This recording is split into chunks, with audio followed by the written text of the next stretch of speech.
नमस्कार दोस्तों, स्वागत है आप सभी का आपके अपने चैनल ज्ञान गुरु एकेडमी में। बच्चों, बहुत ही प्यारी सी वीडियो और आप लोग का जो लघु उत्तरीय बच्चों अति लघु उत्तरीय प्रश्न चल रहा था, उसका आखिरी पार्ट है आप लोग का ये। ठीक है, आखिरी पार्ट है बच्चों और काफ़ी महत्वपूर्ण पार्ट है। यहाँ से आप लोग को काफ़ी अच्छे नंबर स्कोर मिल जाएंगे, तो इस चीज़ को आप लोग ध्यान दीजिएगा, बहुत अच्छी तरीके से तैयार कीजिएगा। 24 नंबर का क्वेश्चन पूछा जाता है, ये चीज़ आप लोग स्पष्ट तौर पे समझ जाइएगा। ठीक है, 24 नंबर का क्वेश्चन पूछा जाता है और 24 नंबर के लिए बच्चों मैंने 3 वीडियो आप लोग की बनाई है। अति लघु उत्तरीय का पार्ट 1, 2 और 3 तीनों यदि आप देख ले रहे हैं तो पूरा का पूरा क्वेश्चन करके आएंगे। ठीक है, क्योंकि मैं सिर्फ इम्पोर्टेंट ही नहीं बता रहा हूँ, इस चैप्टर से जितने आपके चैप्टर दिए हुए हैं बच्चों, सभी चैप्टर से रिलेटेड जो भी फैक्ट्स हैं बच्चों सभी को बता रहा हूँ। तो चैप्टर नंबर 1 से लेकर 6 तक पहली वीडियो में बताया था, फिर 7 से लेके बच्चों 12 तक दूसरी वीडियो में बताया हूँ और फिर 13 से लेके 18 तक इस वीडियो में बताने वाला हूँ। ठीक है, तो वीडियो बहुत ही प्यारी होने वाली है, बहुत ही छोटी सी भी होने वाली है और आप लोग के लिए बच्चों क्या है नंबर देने वाली ये वीडियो होगी, इसलिए बहुत ही ध्यानपूर्वक देखें इस वीडियो को और अच्छी तरीके से समझें, क्योंकि कल आप लोग का जो पेपर है बच्चों उसमें आपको अच्छा स्कोर करना बहुत ज़रूरी है। और इसके लिए बच्चों इसके बाद आप लोग का लघु उत्तरीय और विस्तृत उत्तरीय अभी 2 वीडियो और आने वाली हैं बच्चों। ठीक है, 2 वीडियो और आने वाली हैं। ठीक है बच्चों, तो उस चीज़ के लिए भी आप लोग तैयार रहेंगे। 36 नंबर के लिए लघु उत्तरीय आएगा बच्चों आप लोग का। ठीक है, और 30 नंबर के लिए आप लोग का विस्तृत उत्तरीय प्रश्न आएगा, तो इस चीज़ का आप लोग स्पेशली ध्यान देंगे। आइए अति लघु उत्तरीय का पहला प्रश्न देखने हैं। सीखने के 2 नियम का उल्लेख कीजिए। जो सीखने के नियम है बच्चों, सीखने के 2 नियमों का आपको उल्लेख करना है। तो देखिए, सीखने के नियम में पहला आप लोग का तत्परता का नियम। यदि बालक सीखने के लिए तैयार है तो सीखने की प्रक्रिया सरल हो जाती है। यानी लड़का चाहता है सीखना, उसके अंदर से क्यूरियोसिटी है, वह अंदर से सीखना चाहता है, तो उसे सिखाना आसान होता है। ठीक है, तो यह सीखने की जो प्रक्रिया होती है बिल्कुल सरल हो जाती है, इसी को कहते हैं तत्परता का नियम। अगला है अभ्यास का नियम। देखिए, किसी बात को बार बार दोहराने से बालक उसे शीघ्र सीख लेता है। कोई भी चीज़ आप ही के साथ कोई घटना बार बार हो तो उससे क्या होंगे कि आप सीख जाएंगे। जैसे कि आपने देखा होगा कि आप जब नए जूते खरीद के लाते हैं तो रोज रोज पहन कर है, वो देखते हैं धीरे धीरे खत्म होने लगता है। तो उसी प्रकार से बार बार दोहराने से बालक उसे शीघ्र सीख लेता है। अतः अभ्यास से सीखना सरल हो जाता है। यदि हम अभ्यास करेंगे, बार बार दोहराएंगे, तो क्या होगा, ठीक है, सीखना आसान हो जाएगा। ओके डियर, चलिए नेक्स्ट है सीखने की 4 विशेषताएं बताइए। बहुत ही प्यारा सा क्वेश्चन है बच्चों, बहुत ही प्यारा सा क्वेश्चन। सीखने की 4 विशेषताएं पूछा है, तो सीखने की विशेषताएं निम्नलिखित हैं। पहला, सीखने की प्रक्रिया जीवन प्रयत्न चलती रहती है, यानी कि जीवन भर सीखना है हमें। ऐसा नहीं है कि सीखना आपकी उम्र बढ़ेगी तो सीखना आप बंद कर देंगे, जीवन भर कुछ न कुछ सीखेंगे।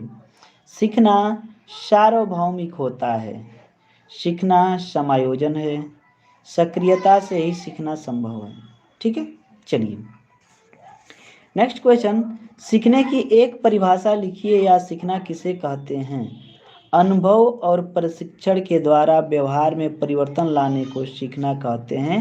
ये गेट्स ने कहा था बच्चों।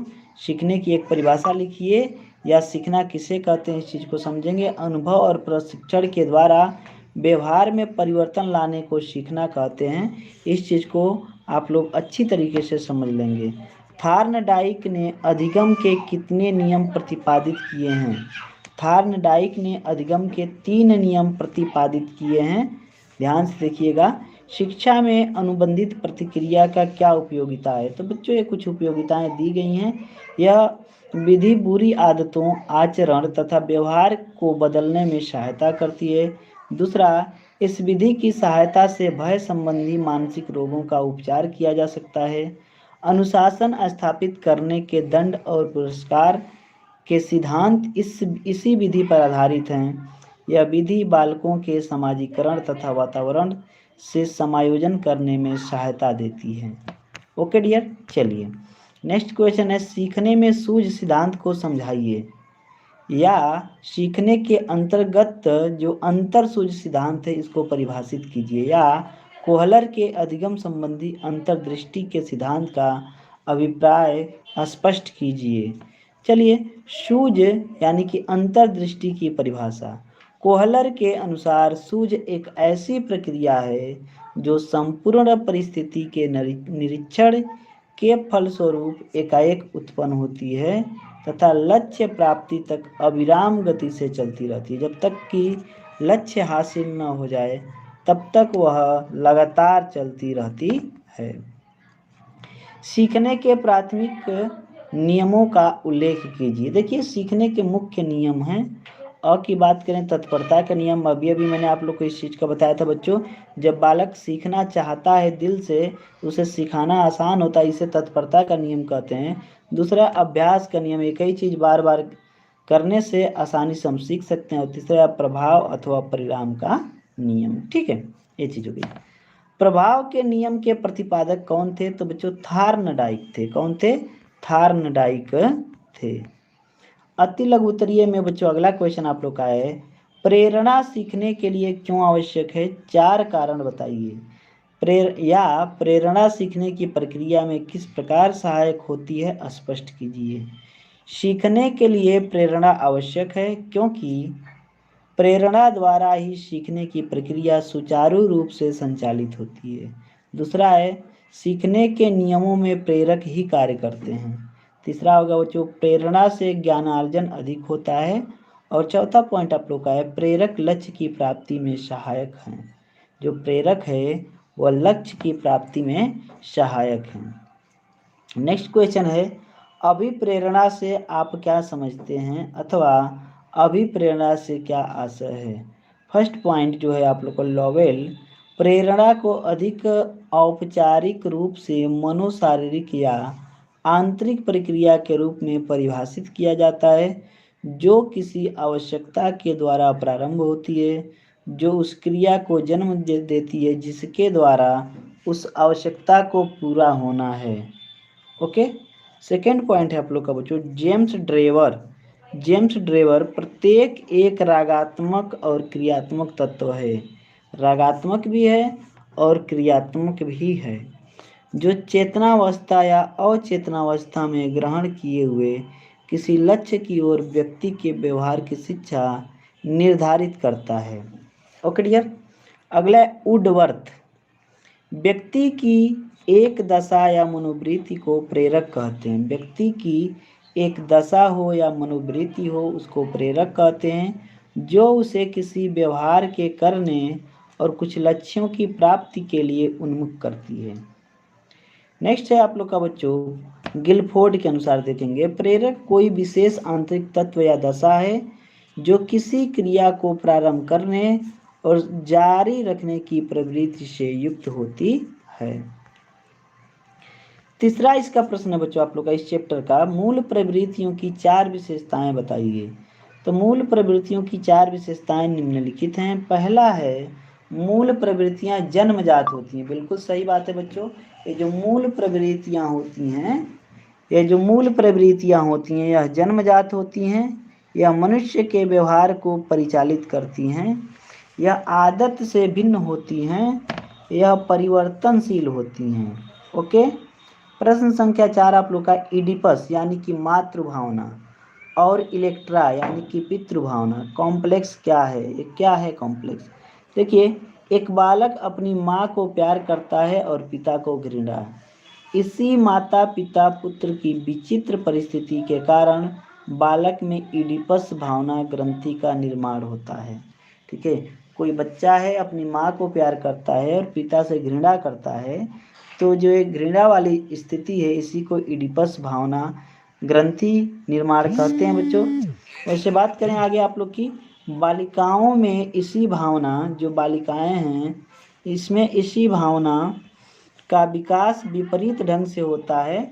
वे पिता को प्यार करती हैं और माता को घृणा। जो बालिकाएं होती हैं वह पिता को प्यार करती हैं और माता को घृणा। यह इलेक्ट्रा भावना ग्रंथि कहलाती है। ठीक है, यह इलेक्ट्रा भावना ग्रंथि कहलाती है। नेक्स्ट क्वेश्चन आप लोग का बच्चों, अभिप्रेरणा और शैक्षिक उपयोगिता क्या है, अथवा अधिगम में प्रेरणा का क्या स्थान है। शिक्षा एक उद्देश्यपूर्ण प्रक्रिया है जिसमें अधिगम या सीखने का महत्वपूर्ण स्थान है। शिक्षा का उद्देश्य है बालक का सर्वांगीण विकास करना। शिक्षण अधिगम प्रक्रिया के अनेक पक्ष एवं सोपान होते हैं, जिनसे क्रमशः सफलता प्राप्त करने के बाद ही शिक्षा के उद्देश्यों की प्राप्ति होती है। प्रेरणा इस प्रक्रिया में हर कदम पर सहायता करती है। किसी एक लक्ष्य को पाने के बाद पुनः प्रेरणा की आवश्यकता होती है। यदि एक लक्ष्य पा गए तो उसके बाद पुनः क्या होती है, प्रेरणा की आवश्यकता होती है, जिससे छात्र अगली पीढ़ी पर चढ़ने के लिए प्रयास करता है। शैक्षिक एवं व्यावसायिक निर्देशन के माध्यम से छात्रों को प्रेरणा प्रदान की जाती है। जो छात्र हैं उनको प्रेरणा प्रदान की जाती है। ओके, नेक्स्ट क्वेश्चन है आप लोग का, अवधान की विशेषताएं बताइए। अवधान की विशेषताएं बताइए। ठीक है, अब देखिए ध्यान से, अवधान की क्या क्या विशेषताएं होती हैं, इन्हें अच्छी तरीके से आप लोग समझेंगे। अवधान की विशेषताएं बताइए। ओके, तो अवधान की विशेषताओं को बढ़िया से समझ लेंगे बच्चों। अवधान का मतलब क्या होता है? अवधान का मतलब समझिए, अवधान का क्षेत्र बिल्कुल संकुचित होता है, यानी कि बहुत ही कम होता है। अवधान का क्षेत्र बहुत ही संकुचित होता है। अवधान के लिए मानसिक सक्रियता आवश्यक होती है। अवधान बिल्कुल चंचल होता है। देखिए यहाँ पे पहला पॉइंट, अवधान कैसा होता है? चंचल होता है। किसी वस्तु या विचार पर 9 से 10 सेंटीमीटर से अधिक नहीं टिकता है। ओके, ख वाला, अवधान का क्षेत्र संकुचित होता है। अवधान के लिए मानसिक सक्रियता आवश्यक होती है। अवधान के पूर्व मानसिक तत्परता आवश्यक है। अवधान के पूर्व क्या होता है कि जो मानसिक तत्परता है वह आवश्यक होती है। ठीक है, मानसिक तत्परता आवश्यक होती है।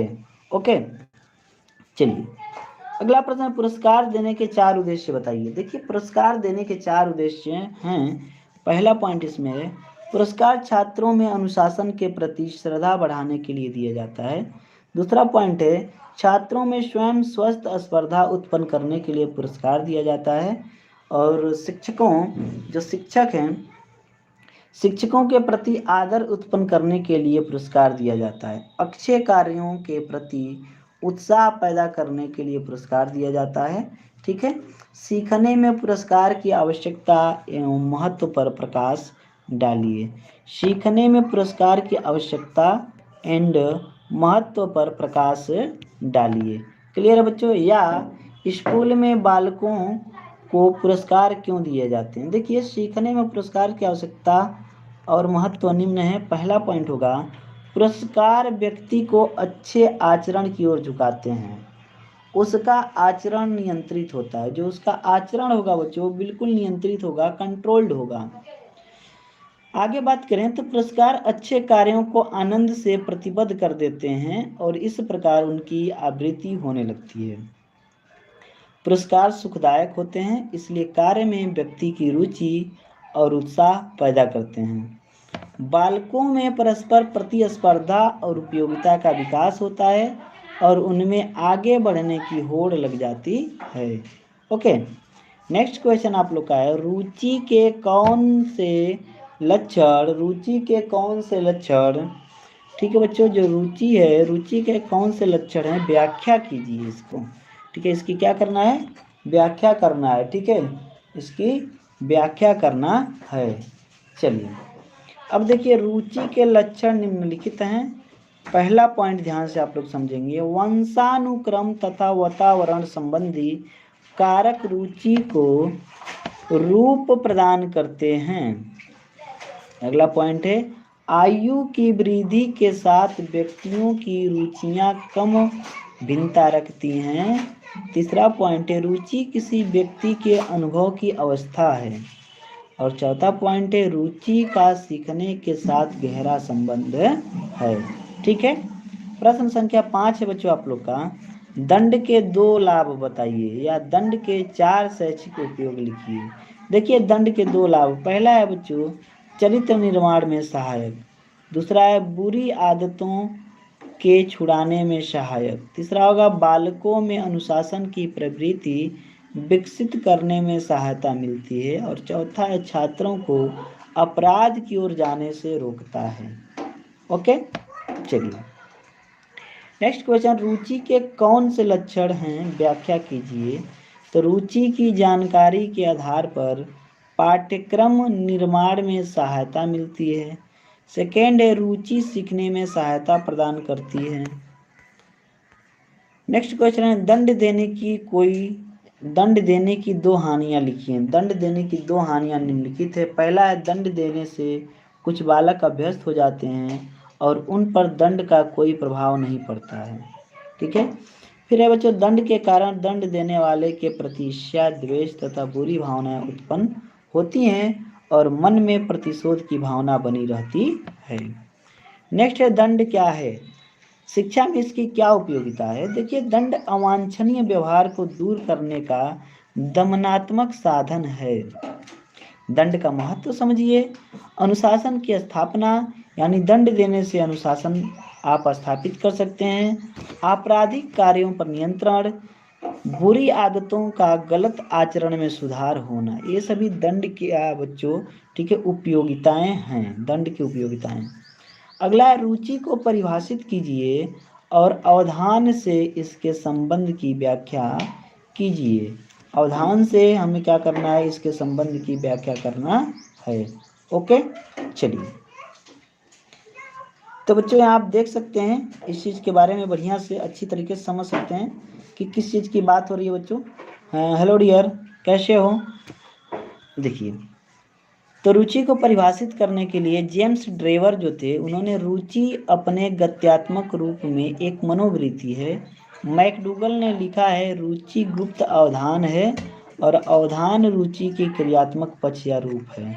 ओके, बिना रुचि के अवधान नहीं होता है। यदि कहीं पर रुचि नहीं हो तो उसका अवधान नहीं होगा। बहुत ही बढ़िया हूँ, आप बताइए कैसे हैं। ठीक है, बहुत ही बढ़िया हूँ, आप बताएं कैसे हैं।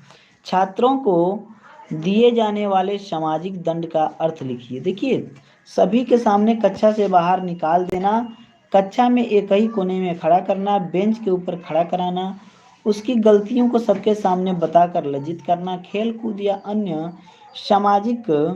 देखिए, अभिषेक दुबे जी का भी गुड मॉर्निंग हो रहा है। बेटा एक बार टाइम देख लीजिए, गुड मॉर्निंग हो गया।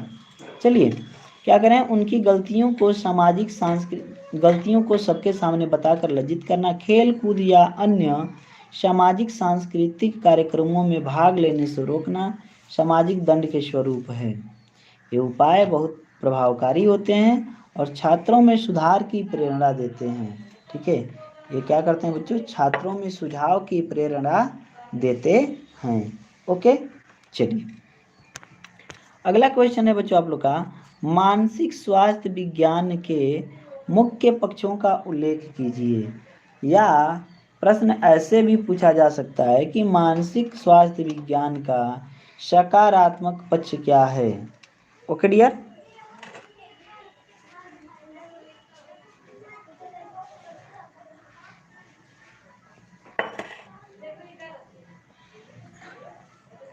चलिए इसका उत्तर देखते हैं बच्चों। मानसिक स्वास्थ्य विज्ञान के 3 प्रमुख पक्ष हैं।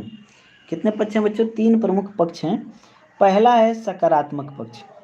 देखिए, सकारात्मक पक्ष में उन नियमों तथा परिस्थितियों को उत्पन्न करने का प्रयास किया जाता है जिनके द्वारा मनुष्य व्यक्तित्व का संतुलित विकास करते हुए जीवन की विभिन्न परिस्थितियों में सामंजस्य स्थापित करने में सफल हो सके।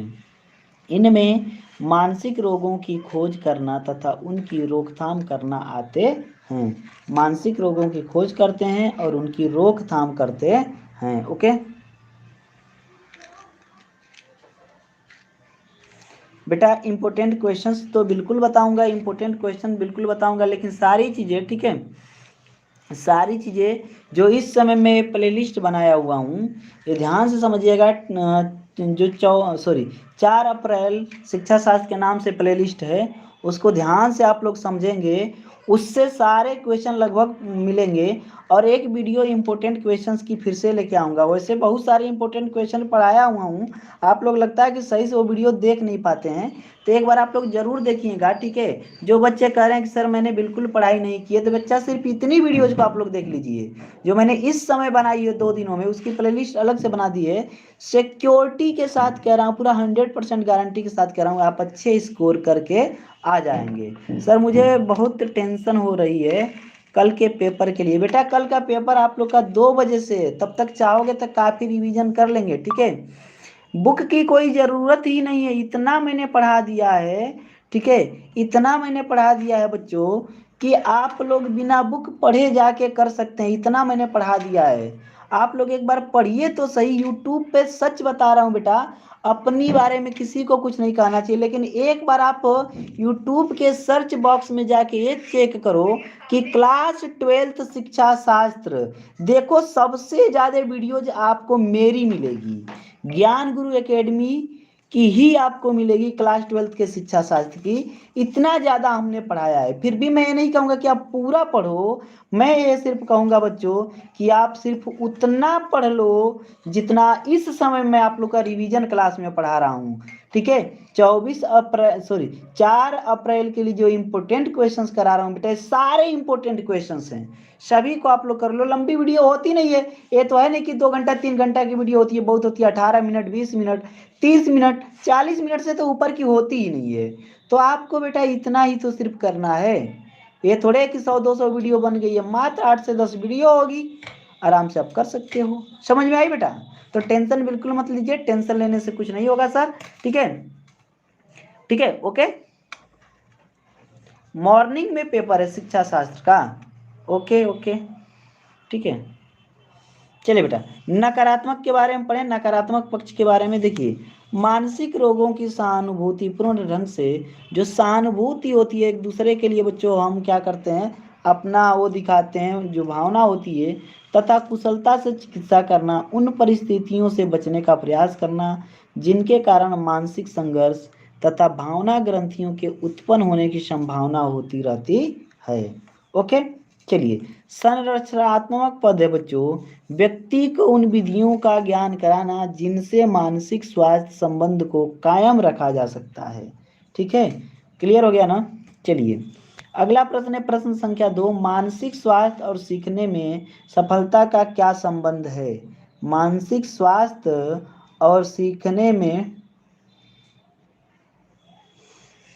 ठीक है, सीखने में सफलता का क्या संबंध है? बेटा एक बार क्वालिटी बढ़ा लीजिए शिवा, ठीक है, एक बार बेटा आप क्वालिटी बढ़ा लीजिए यूट्यूब के सेटिंग में जाके, जो आप लोग का लेफ्ट साइड में बच्चों था 3 स्टार आप लोग को दिख रहा होगा, 3 आप लोग को दिख रहा होगा, ठीक है, उस पर क्लिक करके क्वालिटी में जाइए एडवांस में, और वहाँ से क्वालिटी आप लोग थोड़ी सी बढ़ा लीजिए, 360p कर लीजिए, 360p कर लीजिए, स्पष्ट दिखाई देगा, ओके डियर। चलिए, मानसिक स्वास्थ्य तथा सीखने में सफलता के बीच घनिष्ठ संबंध है। वास्तव में सीखने की प्रक्रिया को सुचारू रूप से संपन्न करने के लिए शिक्षार्थी तथा शिक्षक दोनों मानसिक रूप से स्वस्थ होना अति आवश्यक है। सही बात है बच्चों, शिक्षार्थी और शिक्षक दोनों का ही क्या होना चाहिए बच्चों? मानसिक रूप से स्वस्थ होना अति आवश्यक है। मानसिक रूप से स्वस्थ होना आवश्यक है। मानसिक रूप से स्वस्थ व्यक्ति का दृष्टिकोण सामान्य तथा सकारात्मक होता है।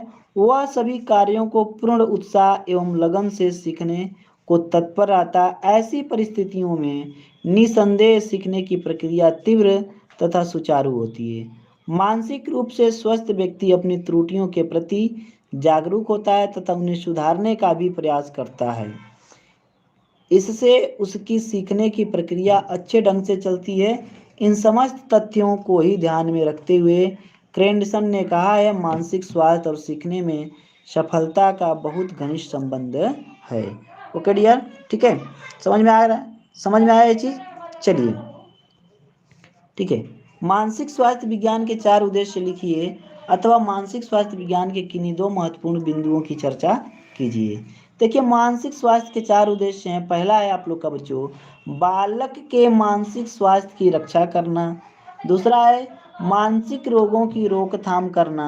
और तीसरा है बच्चों आप लोग का असमायोजन दोषों की रोकथाम करना। चौथा होगा संतुलित व व्यवस्थित व्यक्तित्व के निर्माण में योग देना। ओके, चलिए अध्यापक के मानसिक स्वास्थ्य में बाधा डालने वाले कारकों का वर्णन कीजिए। तो अध्यापक के मानसिक स्वास्थ्य में बाधा डालने वाले कारक निम्नलिखित हैं। पहला है बच्चों योग्यता की अपेक्षा अपर्याप्त और न्यून वेतन। जितनी अध्यापकों की योग्यता है उससे कम वेतन का मिलना, समाज में सम्मान न मिलना, कार्य का अधिक होना, अध्यापक और विद्यार्थी में उचित संपर्क न होना, व्यावसायिक रक्षा होना, अध्यापक और विद्यार्थी में उचित संपर्क न होना, अनुपयुक्त स्थान और उपकरण मिलना, शिक्षण कार्य में निरीक्षण, समाज और परिवार की कठिनाइयाँ। ओके डियर, समाज और परिवार की कठिनाइयाँ, ये सारी चीजें हैं बच्चों। नेक्स्ट क्वेश्चन है मानसिक स्वास्थ्य का ठीक होना क्यों आवश्यक है। अच्छी शिक्षा के लिए मानसिक स्वास्थ्य की जानकारी क्यों आवश्यक है। तो बिल्कुल सही क्वेश्चन भी है बच्चों। देखिए मानसिक स्वास्थ्य का ठीक होना निम्न कारणों से आवश्यक है। पहला है मानसिक स्वास्थ्य शिक्षा के दोषों को दूर करता है। शिक्षा में अरुचि, शिक्षा से दूर रहना, उसकी उपेक्षा, कक्षा से भागना आदि शैक्षिक दोष हैं जो मानसिक स्वास्थ्य के अभाव में ही व्यक्ति में पाए जाते हैं। शिक्षा मनुष्य को सभ्य एवं शिष्ट व्यवहार प्रदान करना बताती है। इस प्रकार का व्यवहार करना तभी संभव है जब व्यक्ति मानसिक स्वास्थ्य धारण करता है। ओके डियर, चलिए मानसिक अस्वस्थता के क्या कारण है। मानसिक अस्वस्थता के क्या कारण है अथवा मानसिक अस्वस्थता के किन्हीं 4 कारणों को लिखिए। बहुत ही प्यारा सा क्वेश्चन है बच्चों। देखिए होता क्या है कि मानसिक अस्वस्थता के बहुत सारे कारण हैं, लेकिन कुछ कारण यहाँ बताए जा रहे हैं। देखिएगा आनुवंशिकता का दोष। भाई आनुवंशिक लक्षण जो होता है बच्चों, एक पीढ़ी से दूसरी पीढ़ी में जो जाता है तो एक ये भी दोष हो जाता है। ठीक है, जितने भी बच्चे लाइव हैं बच्चों, सभी लोग एक बार वीडियो यदि पसंद आ रही हो तो लाइक जरूर आप लोग कर दीजिएगा। यदि नहीं पसंद आ रही तो डिसलाइक भी कर सकते हो, कोई दिक्कत नहीं है, लेकिन कुछ तो कर देना, हाथ तो चला ही देना। ठीक है, ओके, ठीक है। यदि आप लोग को लगता है कि आप लोग के लिए सच में मेहनत से वीडियो बनाई जाती है तो आप लोग को लाइक जरूर करना चाहिए, शेयर भी कर देना चाहिए, क्योंकि इससे कुछ लोग का भला होगा। ओके डियर, चलिए नेक्स्ट आप लोग का है बच्चों क्वेश्चन, मानसिक स्वास्थ्य का अर्थ समझाइए अथवा मानसिक स्वास्थ्य से आप क्या समझते हैं। तो देखिए बेटा मानसिक स्वास्थ्य का अर्थ, मानसिक स्वास्थ्य के अर्थ को स्पष्ट करने के लिए मनोवैज्ञानिकों द्वारा दी गई परिभाषाएं निम्नलिखित हैं। हेडफील्ड के अनुसार, हेडफील्ड वैज्ञानिक का नाम है बच्चों, शिक्षा शास्त्री का नाम है। इन्होंने क्या कहा था देखिएगा, मानसिक स्वास्थ्य संपूर्ण व्यक्तित्व का पूर्ण सामंजस्य के साथ कार्य करना है। ओके, फिर वही बात लैडल ने कही थी। लैडल के अनुसार क्या हुआ था, मानसिक स्वास्थ्य का अर्थ है वास्तविकता के धरातल पर वातावरण से पर्याप्त सामंजस्य की करने की योग्यता। ओके, चलिए नेक्स्ट क्वेश्चन बच्चों आप लोग का, मानसिक रूप से स्वस्थ व्यक्ति के लक्षण लिखिए या मानसिक रूप से स्वस्थ व्यक्ति की किन्हीं 2 विशेषताओं का वर्णन कीजिए। पहला पॉइंट है बच्चों आप लोग का पूर्ण अभिव्यक्ति। पूर्ण अभिव्यक्ति, ठीक है, पूर्ण अभिव्यक्ति में आप लोग देख सकते हैं बच्चों आप लोग का क्या है कि व्यक्ति का मानसिक स्वास्थ्य उनकी मूल प्रवृत्तियों, इच्छाओं व शक्तियों की पूर्ण अभिव्यक्ति पर निर्भर है। इसके अवदमन से वृत्तियां दमित व कुंठित होकर व्यक्तित्व में मानसिक विकारों तथा कुसमायोजन का कारण बनती है, जिससे मानसिक स्वास्थ्य पर बुरा असर पड़ता है। जो इसका मानसिक स्वास्थ्य होता है बच्चों, उसका बहुत ही बुरा असर पड़ता है। सेकेंड पॉइंट है संतुलन। संतुलन समझेंगे बच्चों, संतुलन व्यक्ति को भावना ग्रंथियों के निर्माण, प्रतिरोध व मानसिक द्वंद्व जैसे दोषों से बचाने के लिए आवश्यक है। उसकी मूल प्रवृत्तियां, आकांक्षाओं तथा समस्त क्षमताओं के बीच आपसी संतुलन व वातावरण से समायोजन बना रहे। मानसिक स्वास्थ्य के लिए संतुलन और समायोजन परम आवश्यक है। ओके डियर, नेक्स्ट क्वेश्चन है, मनुष्य किस प्रकार मानसिक संतुलन को बनाए रख सकता है? देखिए, बालक के मानसिक स्वास्थ्य को बनाने के लिए परिवार का वातावरण शांतिपूर्ण होना चाहिए तथा परिवार के सभी सदस्य में परस्पर प्रेम और सद्भावनाएं होनी चाहिए। बालक को रुचि के अनुसार कार्य करने के लिए प्रोत्साहित किया जाना चाहिए। विद्यालय के वातावरण का शारीरिक और मानसिक स्वास्थ्य पर बहुत प्रभाव पड़ता है। विद्यालय में नियमित शारीरिक शिक्षा, भोजन, विश्राम, स्वच्छता, रोगों के उपचार आदि की व्यवस्था होनी चाहिए, तभी मनुष्य का मानसिक संतुलन ठीक रहेगा। ठीक है, यदि ऐसा होगा तो मनुष्य का मानसिक संतुलन ठीक रहेगा। प्रश्न संख्या 10 बच्चों, मानसिक स्वास्थ्य को प्रभावित करने वाले कारक क्या हैं? मानसिक स्वास्थ्य को प्रभावित करने वाले कारक क्या हैं? तो बच्चों देखिए, मानसिक स्वास्थ्य को प्रभावित करने वाले दो प्रमुख कारक हैं। पहला है व्यक्तिगत कारक। इसमें देखेंगे शारीरिक रचना, शारीरिक स्वास्थ्य, आवश्यकताओं की संतुष्टि, आकांक्षा स्तर तथा उपलब्धि स्तर, अहम शक्ति, संज्ञानात्मक शैली, और सातवां है आप लोग का बच्चों बुद्धि। ओके, नेक्स्ट है सामान्य कारक या परिस्थिति जन्य कारक। पहला इसमें पॉइंट देखिए, घरेलू वातावरण। दूसरा है माता पिता तथा बच्चों के बीच संबंध। तीसरा है बच्चों के पालन पोषण की पद्धति। चौथा है अनुशासन का स्वरूप। पांचवा पॉइंट है बच्चों मानसिक आघात एवं कुशल। छठवां पॉइंट होगा समाजीकरण। सातवां होगा अनुकूलन तथा सामाजिक शिक्षण। अनुकूलन तथा सामाजिक शिक्षण। ओके, चलिए बेटा आगे देखें। फिर है आप लोग का अगला क्वेश्चन, मानसिक स्वास्थ्य की विशेषताओं का विवेचन कीजिए। देखिए, मानसिक स्वास्थ्य का दूसरा मुख्य संघटक संवेगात्मक समायोजन है। मानसिक रूप से स्वस्थ व्यक्ति के लिए यह आवश्यक है कि वह संवेगात्मक रूप से समायोजित हो। मानसिक स्वास्थ्य का एक आवश्यक पक्ष कल्याण की आत्मनिष्ठ स्थिति है। मानसिक रूप से स्वस्थ व्यक्ति में इस स्थिति का उपलब्ध होना आवश्यक है। मानसिक स्वास्थ्य का एक संगत पक्ष अपनी योग्यताओं एवं कुशलताओं के सदुपयोग का बोध है।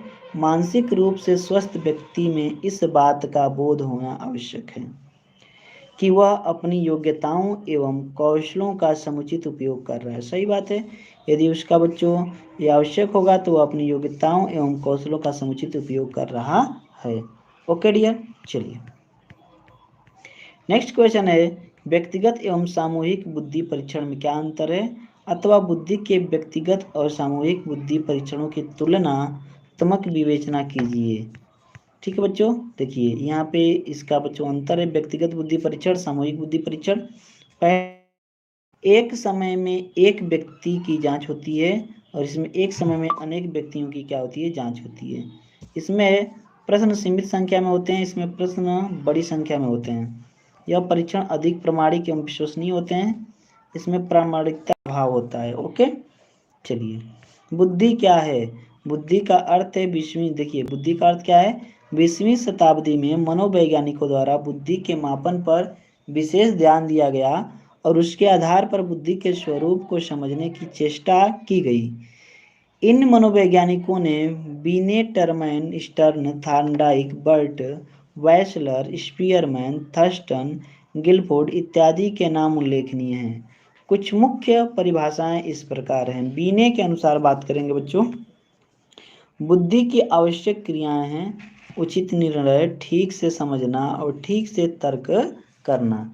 स्टर्न के अनुसार देखेंगे बच्चों, जीवन की नवीन समस्याएं और परिस्थितियों, जो जीवन की नवीन समस्याएं होती हैं और परिस्थितियां होती हैं, परिस्थितियों के प्रति सामान्य अभियोजनशीलता ही बुद्धि है।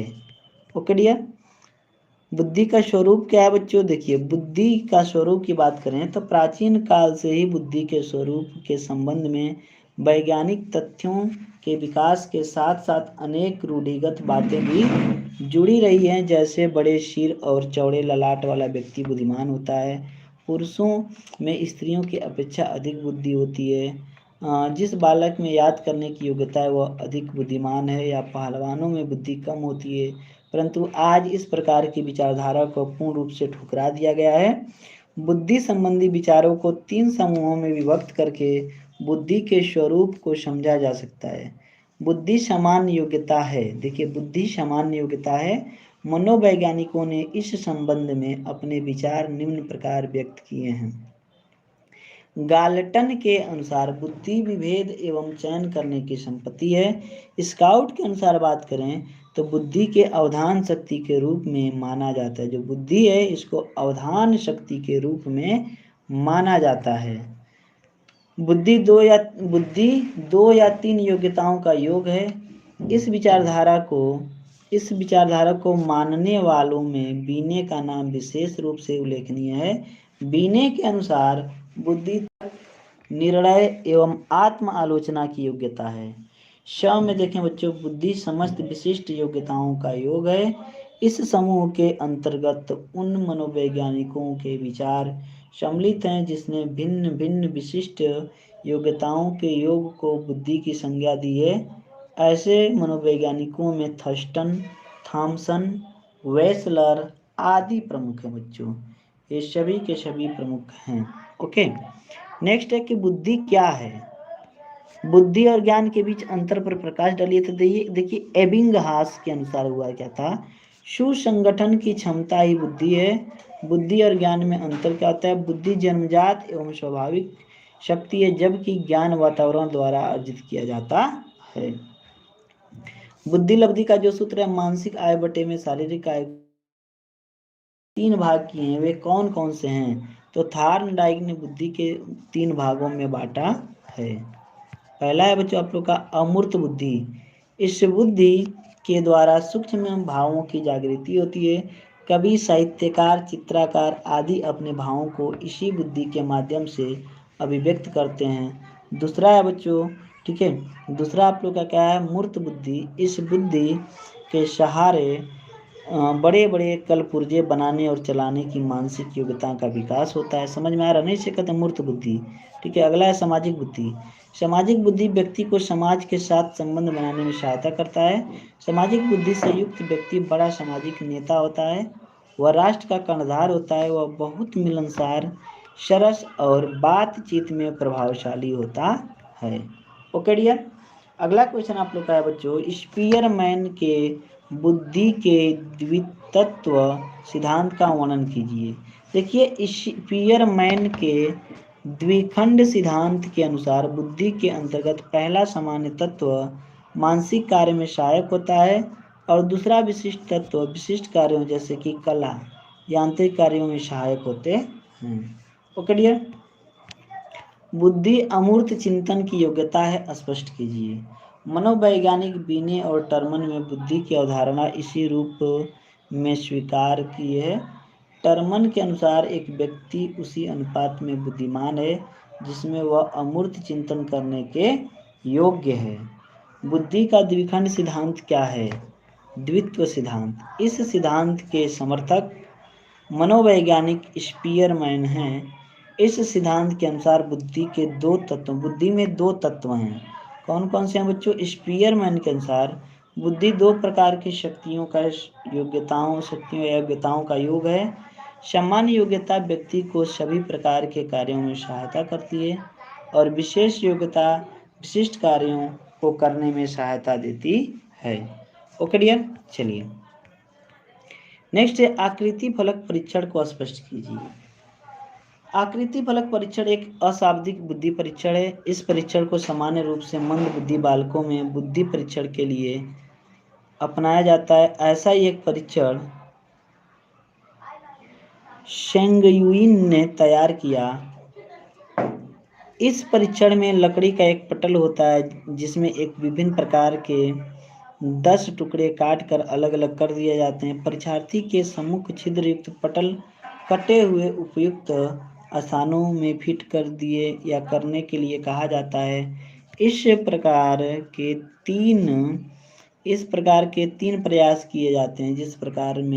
जिस प्रयास में परीक्षार्थी को सबसे कम समय लगता है उसी के आधार उसी को आधार मानकर, जिसमें सबसे कम समय लगा उसी को आधार मानकर फलांक प्रदान, क्या प्रदान करेंगे बच्चों, फलांक प्रदान कर बुद्धि का निर्धारण किया जाता है। ठीक है, अगला है विद्यालय में उपलब्धि परीक्षण का क्या उपयोग है। विद्यालय शिक्षा के अनौपचारिक अभिकरण है। विद्यालयों में योजनाबद्ध ढंग से नियमित रूप से शिक्षण कार्य होता है। छात्रों द्वारा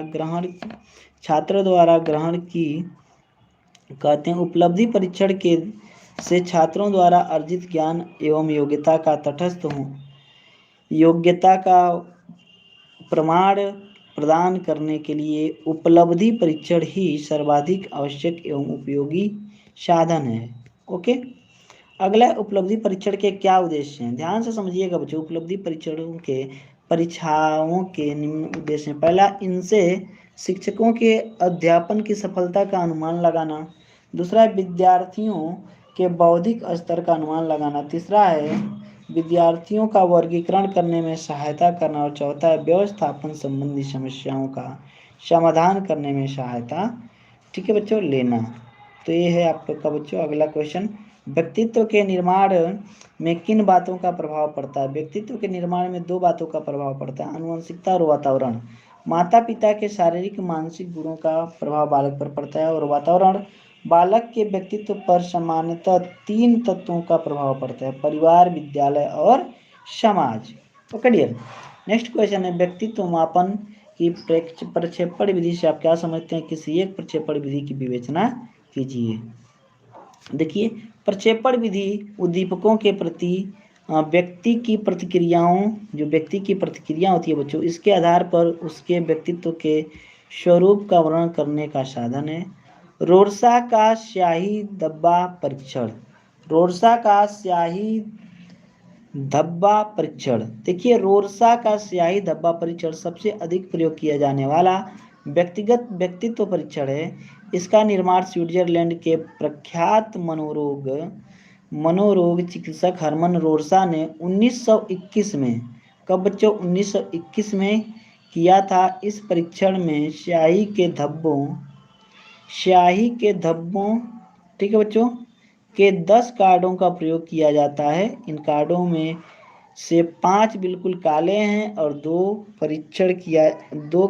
काले और लाल और 3 अनेक रंगों के हैं। जिस मनुष्य के व्यक्तित्व का परीक्षण किया जाता है उसे एक कार्ड निश्चित समय के अंतर के बाद एक एक करके दिखाए जाते हैं। फिर उनसे पूछा जाता है कि उसे प्रत्येक कार्ड के धब्बों में क्या दिखाई दे रहा है।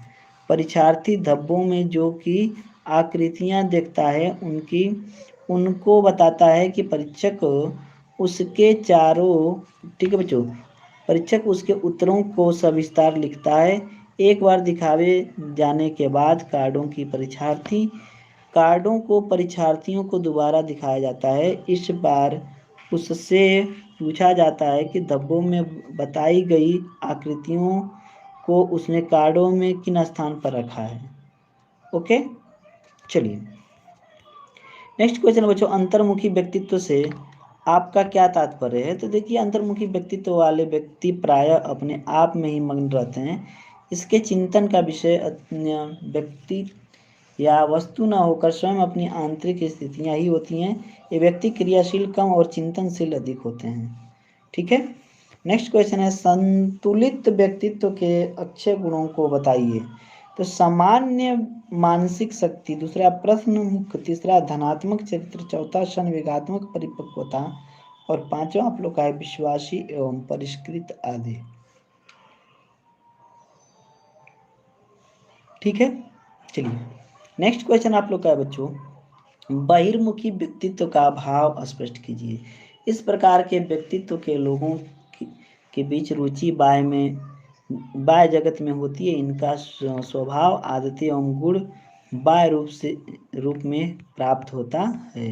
अगला है वस्तुनिष्ठ प्रकार के परीक्षण के महत्व पर प्रकाश डालिए। इस परीक्षण प्रणाली के प्रमुख गुण निम्नलिखित। पहला, इस प्रणाली में प्रश्न छोटे छोटे बनाए जाते हैं और उसके उत्तर भी छोटे छोटे होते हैं। इन प्रश्नों में इन प्रश्नों के उत्तर में हाँ या नहीं, सत्य असत्य या एक या दो शब्द देने होते हैं। ठीक है, प्रश्नों की संख्या लगभग 100 से 150 तक होती है, जो कि संपूर्ण पाठ्यक्रम में से चुने जाते हैं। उत्तर चूंकि लंबे नहीं होते, बल्कि अरस्तु मूल्यांकन पर भाषा शैली और सुलेख आदि का प्रभाव नहीं पड़ता। ओके डियर, चलिए। और पांचवा पॉइंट है बच्चों, प्रश्नों के सही उत्तरों की क्रम में एक तालिका होती है। उसी तालिका के आधार पर उत्तर जांचे जाते हैं। यह विधि इतनी सरल होती है कि एक मामूली पढ़ा लिखा बालक भी उत्तरों की जांच कर सकता है। अरस्तु मूल्यांकन में विश्वसनीय होती है। ठीक है, जो अरस्तु नहीं है बच्चों, ये अस्तु है।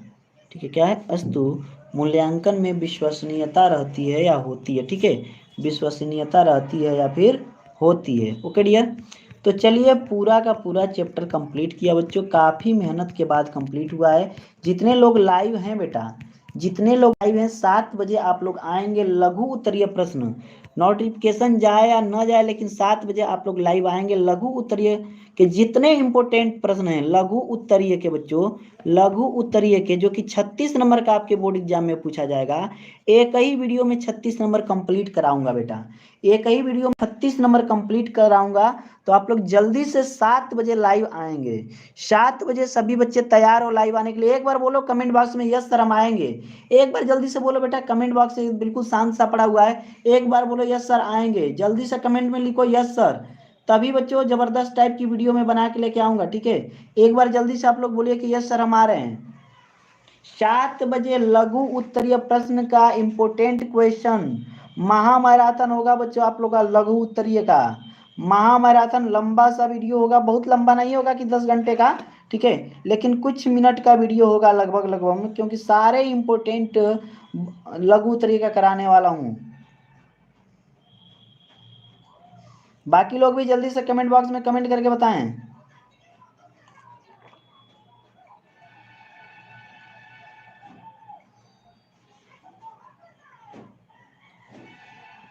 ओके डियर, कुछ बच्चों के जवाब आने लगे कि यस सर। ओके डियर, सभी लोग आए। ठीक है, तो चलिए इस वीडियो में इतना ही रहेगा बच्चों। स्वस्थ रहिए, मस्त रहिए, अपनों के प्यार के साथ, हल्की सी मुस्कान के साथ। कर दिखाओ कुछ ऐसा कि दुनिया करना चाहे आपके जैसा। मिलते हैं अगले क्लास में, तब तक के लिए धन्यवाद, बाय बाय, खुदा हाफिज।